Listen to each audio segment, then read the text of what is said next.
Picture two guys, same age, same city, same job title.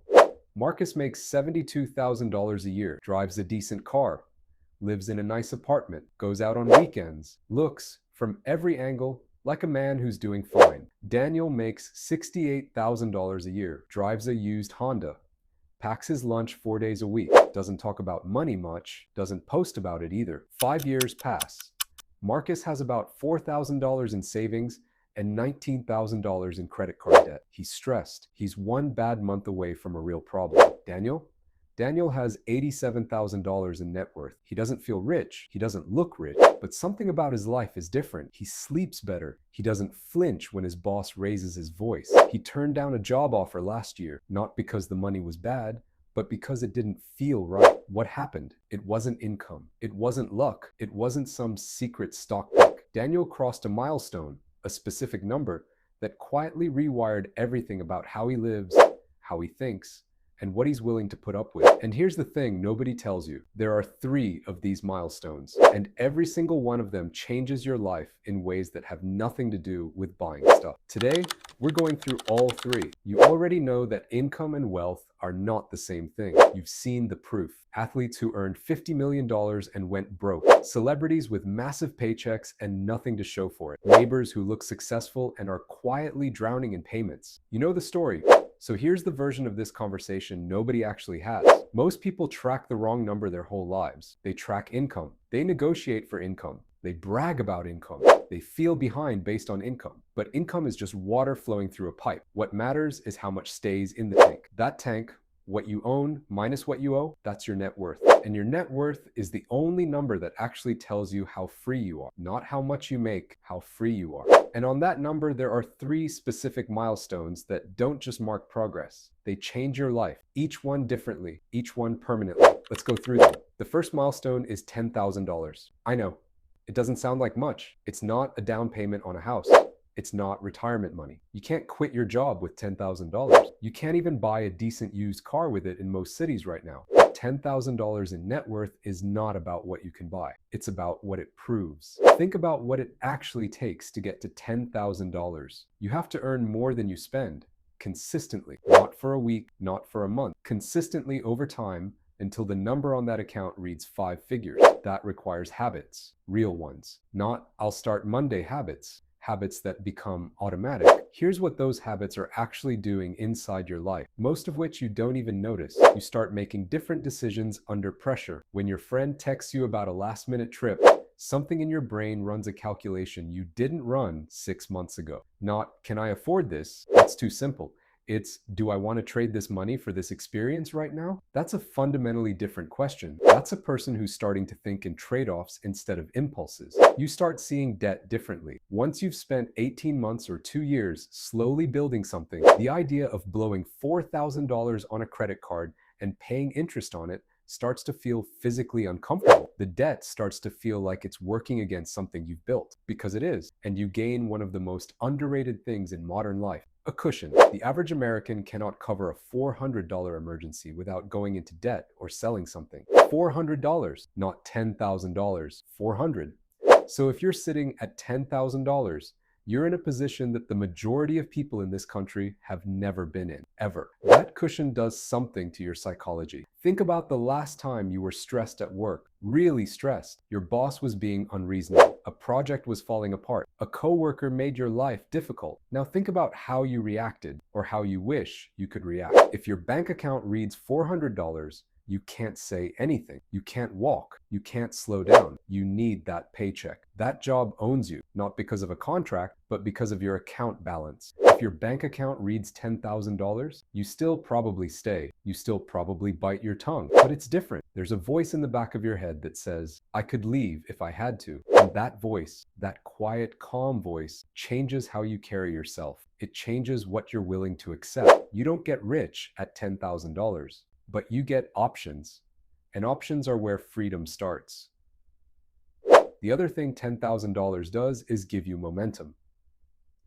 And momentum is not a soft concept, it's a mathematical one. Once you have $10,000, you stop building from zero.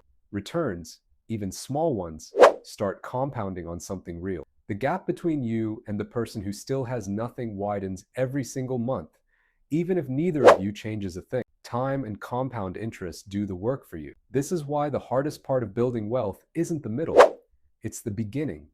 Getting to $10,000 from nothing is harder, psychologically, behaviorally, than getting to $100,000 from $50,000. Because the early stage is all sacrifice and no feedback. You're giving things up and watching a number move slowly, almost insultingly slowly. But if you get through it, if you build those habits, if you hit that first milestone, the second one comes faster than you think. The second milestone is $100,000. Now we're talking about a number that most people in this country will never hit. That's not meant to sound dramatic. It's just true. A significant portion of Americans retire with less than $100,000 in total savings. They live their entire working lives, 40 years of labor, and never see six figures in net worth. So if you've hit this number, you are not average. Whatever story you tell yourself about how far behind you are or how much more you should have, stop. You're in the minority. Own that. But here's what makes this milestone different from the first one. At $10,000, the habits changed you. At $100,000, the math takes over.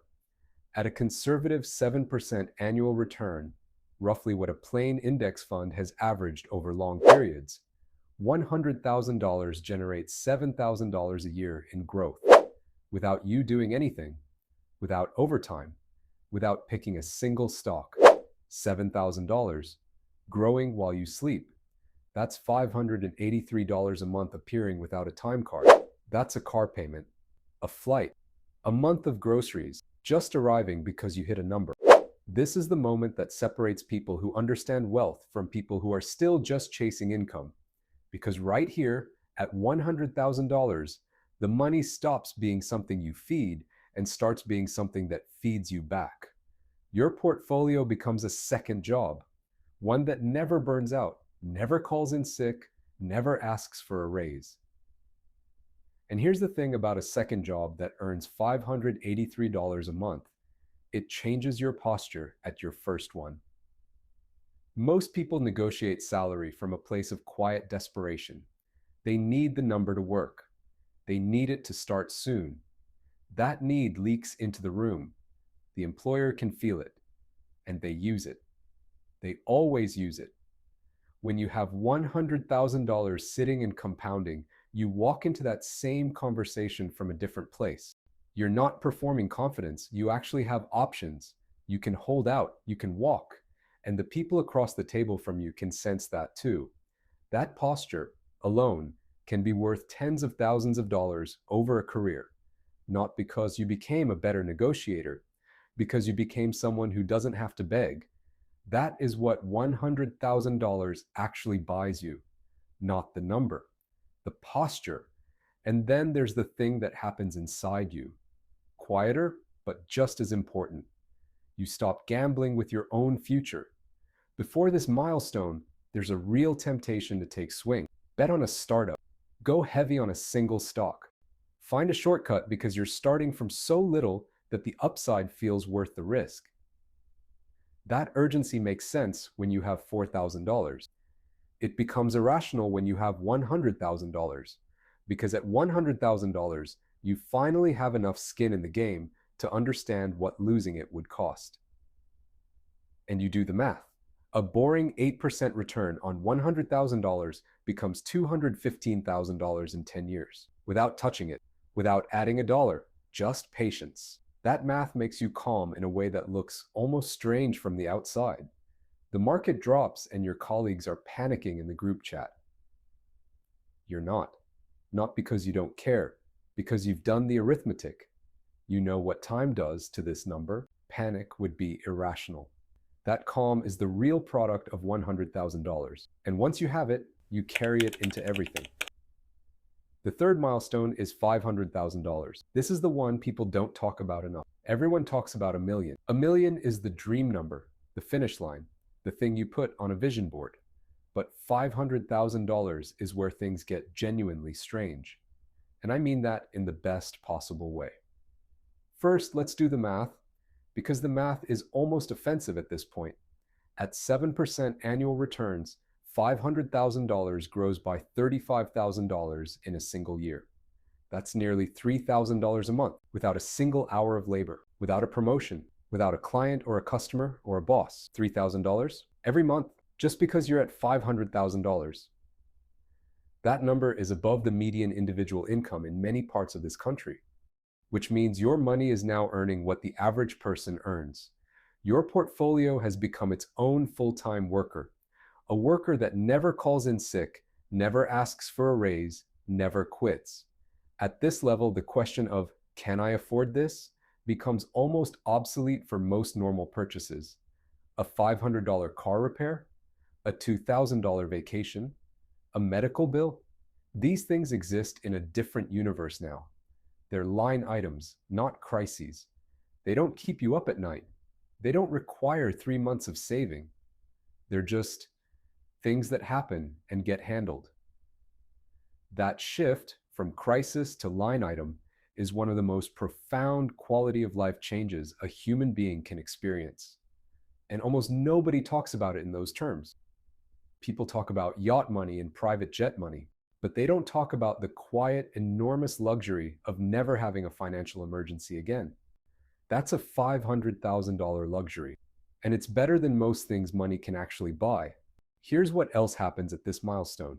Your relationship with work changes permanently. At $500,000, assuming you're continuing to save and invest even a modest amount, retirement is no longer a vague concept on a distant horizon. It's a plan, with a timeline, with math behind it. You can see it. And when you can see the finish line, when the math says 12 more years or 8 more years, your daily experience of work transforms. You're not grinding indefinitely into an unknown future. You're executing a plan with an end date. That's psychologically a completely different experience. Some people at this milestone start to realize they actually love what they do when it's no longer a survival mechanism, because it was never the work they hated. It was the trap. It was the fact that they had to do it or else. Remove or else and the work gets lighter. Some people work harder, some people work less, but almost everyone works differently. There's also something that happens at $500,000 that nobody prepares you for, and it has nothing to do with money. The people around you start to feel it without knowing what it is. You're not flashing cash. You haven't changed your car or your clothes, but something about how you show up is different. You're less reactive, less rattled, less available to be pressured, and the people in your life, your boss, your colleagues, even your friends, sense it even if they can't name it. Some of them will gravitate toward you. They want to be around whatever that energy is. And some of them, not because they're bad people, but because humans are wired this way, will feel unsettled by it. Because your calm is a mirror. It reflects what's missing in them. And that's uncomfortable. You can't control that. All you can control is whether you trade the future you've built for the comfort of feeling average again. Don't. At $500,000, you are standing on the edge of something most people spend their whole lives hoping for and never reaching.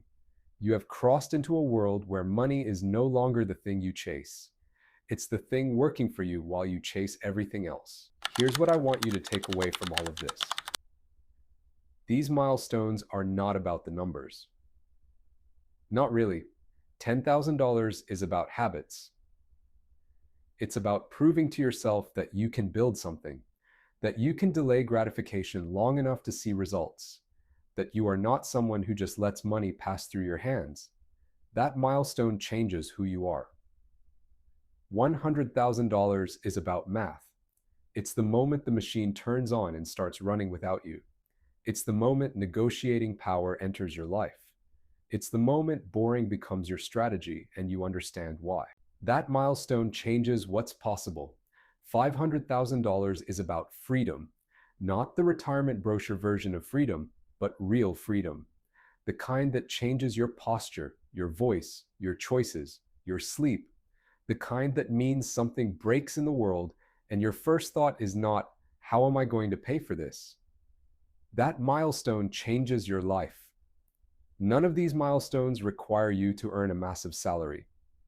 None of them require you to be a genius investor. None of them require you to take big risks or get lucky. They require consistency. They require patience. They require the willingness to let time do what only time can do. Marcus and Daniel, those two guys from the beginning. Same income, same city, same age. Daniel didn't have a secret. He had a milestone.